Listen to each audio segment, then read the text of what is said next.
সবথেকে বড় অসহযোগিতা করতেছে বিএনপি, মানে তাদের যে দলীয় যে অফিসাররা আছে তারা তাদেরকে সুবিধা করে দিচ্ছে, কোনো ধরনের কম্প্রোমাইজের সুযোগ নাই। আপনারা দেখছেন যে জুলাই সনদের মাধ্যমে একটা সংস্কারের একটা ন্যূনতম যতটুকু সংস্কার করা দরকার ছিল তার সিটা ভাড়া কিচ্ছু করে নাই, তারপরও যে ন্যূনতম সংস্কারটুকু হয়েছে সেই সংস্কারে বাস্তবায়নে সব থেকে বড় অসহযোগিতা করতেছে বিএনপি, মানে তাদের সেই অসহযোগ আন্দোলন এই জুলাই সনদ বাস্তবায়নে তারা বাস্তবায়িত করতেছে তাদের সেই আন্দোলন। আমরা এই সংবাদ সম্মেলন থেকে জুলাই ঐক্যের পক্ষ থেকে হুঁশিয়ারি করে বলে দিতে চাই, জুলাই সনদকে ব্যর্থ করে দেওয়ার কোন ধরনের অপতৎপরতা ছাত্র জনতা মেনে নিবে না এবং জুলাই সনদ অবিলম্বে বাস্তবায়িত হইতে হবে এবং জাতীয় নির্বাচন অনুষ্ঠিত হইতে হবে জুলাই সনদের ভিত্তিতে এবং জাতীয় নির্বাচন যথাসময়ে অনুষ্ঠিত হইতে হবে। এছাড়া অন্য কোনো অপশন নাই। জুলাই সনদ নিয়ে কোনো কম্প্রোমাইজের সুযোগ নাই। জুলাই সনদ বাস্তবায়ন করতে হবে গণভোটের মাধ্যমে, এখানে কোনো ধরনের কম্প্রোমাইজের সুযোগ নাই। পাশাপাশি আপনারা জানেন আজকে যে গুরুত্বপূর্ণ ইস্যুটা নিয়ে আসছি যে এই খুনি লীগ, নিষিদ্ধ লীগ, এই সশস্ত্র জঙ্গি লীগ এরা ৫ আগস্টের পর থেকে দিল্লিকে তাদের রাজধানী বানায়া ক্যান্টনমেন্ট বানায় সেখান থেকে বাংলাদেশে অরাজক পরিস্থিতি সৃষ্টি করার জন্য নানা রকম পায়তারা তারা চালাইছে ৫ আগস্টের পর থেকে।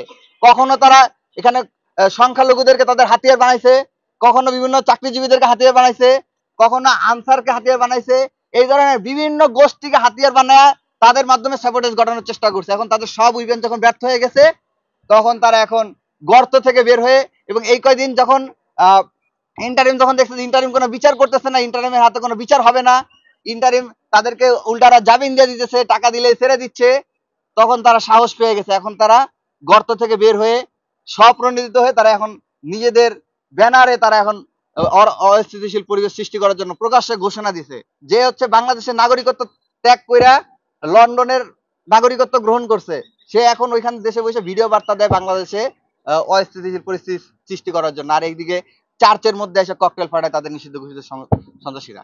আর এদেরকে ফ্যাসিলিটেট করতেছে কারা, এদেরকে সহযোগিতা করতেছে কারা? ওই যে শুরুতে বলছিলাম পুলিশ লীগের কারো বিচার হয় নাই, পুলিশ লীগ, র্যাব লীগ এদের মধ্যে তাদের যে দলীয় যে অফিসাররা আছে তারা তাদেরকে সুবিধা করে দিচ্ছে, তাদের বিরুদ্ধে কোনো ব্যবস্থা গ্রহণ করছে না। আপনারা আগে দেখতেন না যদি বিএনপি জামাত এই ফেসিবাদী আচরণের বিরুদ্ধে একটা মিছিল করতো তাহলে একদিনের ভিতরে 1 ঘন্টার ভিতরে 2 ঘন্টার ভিতরে তাদের সার্চ করে খুঁজে বের করতো না? তাহলে এখন এরা বছরের পর বছর ধরে মানে একদম 1.5 বছর ধরে টানা ফেসবুকে পোস্ট দিতেছে, গুপ্তসারে মিছিল করতেছে, স্লোগান দিতেছে, বিভিন্ন জায়গায় ব্যানার টানানোর মতো দুঃসাহস দেখাইতেছে, তাহলে পুলিশ তাদেরকে ধরতেছে না কেন? পুলিশ তো তারা ধরতে চায় না, বরঞ্চ পুলিশ তাদেরকে ছেড়ে দেয়, এই প্রশাসন তাদেরকে ছেড়ে দিচ্ছে।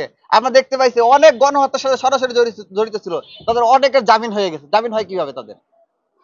তাদের তো বিচার হওয়া দরকার ছিল, কিন্তু জামিন হলে কিভাবে?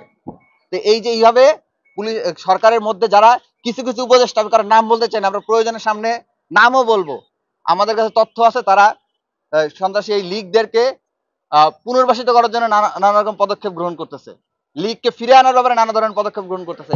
এর মধ্যে কিছু বক্তব্য তো আপনারা জানেন, আসিফ নজরুল সাহেব তো ঘোষণা দিয়েই বলছেন যে তিনি আওয়ামী লীগ নিষিদ্ধ করাকে পছন্দ করেন না, এরকম অনেক উপদেষ্টা তো ঘোষণাই দিয়েছেন। এরকম তারা যদি এখনো সাবধান না হন তাহলে আমরা তাদের ব্যাপারে প্রকাশ্য অবস্থান নিতে বাধ্য হব।